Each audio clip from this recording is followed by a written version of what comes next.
And so basically, when I started with the cadet program, it was like a light blue shirt, a fully marked patrol car, a 3-week academy, pepper spray, a baton, and me.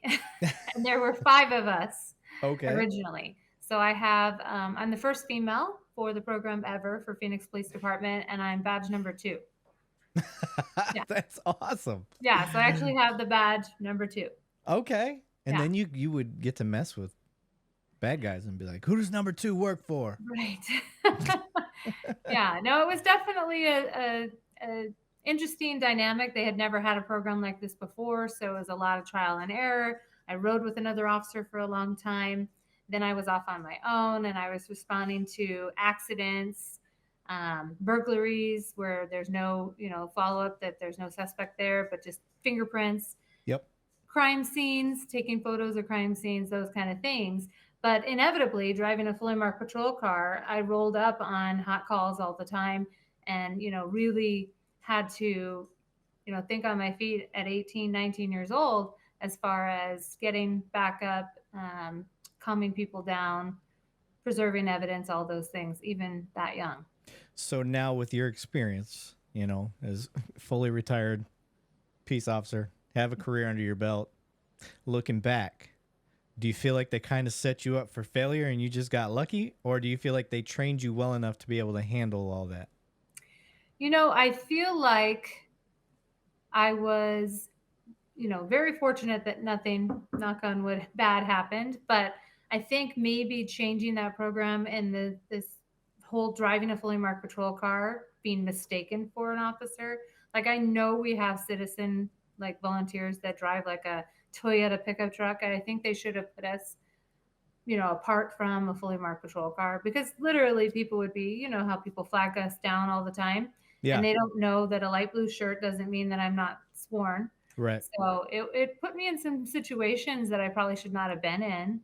And Yeah, amazingly, so I my made it. my department did the same thing.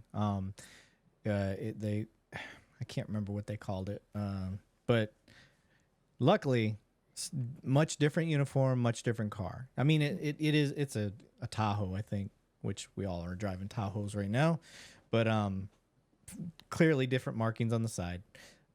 But that was a concern. I was like, man, if they dress them like us and they give them one of our cars, like, that's gonna be a mistake. Like, we saw the writing on the wall, and especially side of town I work in, which is like our most violent side of town. I'm like, that's the last thing you need, is to be working a burglary and a damn shootout comes by, because there's a lot of gang activity and stuff, and that's not uncommon. They'll pop shots at our cars, like Mhm. that stuff happens. Yeah. So I mean, this was back in 1997, okay, 96. I was a So, freshman in high school, oh, okay. Well, I'm so older than you. I'm not too much younger, but Yeah. I was almost there. But Yeah. if you would have asked 18-year-old me if I was ready to be a cop, I would have told you hell yeah. But if Yeah. you ask 40-year-old me if I was ready then, I don't think I was ready even till I was 25. Yeah. To be honest, my maturity level, at least my sense of humor, it hasn't changed since I was 14 years old. So, uh, I don't know that I'll ever truly be ready to be a cop, but here they still keep me on, Yeah. They let amazingly. you do it. But yeah, I do think the females, they mature much earlier than us, and they take things a lot more serious than the fellas typically do. There are some that do, but I think what draws us into this career field. Now, you had your dad, and I'm the same. I'm in the same boat as you are. My dad retired from the department I'm at, and I Yeah. actually tried to make it on my own at other departments before I got there, because I didn't want to be in his shadow and none of that. And here I am anyway. So, Yeah. did you get to take any calls with him? So basically, in '99, when I graduated the academy, he gave me his badge because he had retired that year also. So Oh, that's he had, awesome. yeah, he had the chief give me the patrolman badge, and my dad pinned it on me, and yeah, it was like that. So it was That pretty is special. cool. That is cool. Yeah, Yeah. I had my dad pin my badge, um, and then my wife after all the rest of them. Through the promotions Oh and my whatnot. gosh. What is that? Apparently, My virtual assistant, Miss A, was listening to our conversation and she started. It's like Siri messing with me. My Yeah. watch goes off all the time when I'm Oh, doing yeah. these.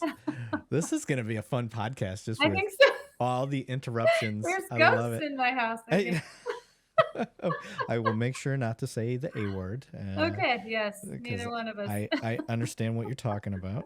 I I'm call her my sure virtual assistant. she's always listening. Yes. Um, okay, but yeah, I got to take a few calls with my dad.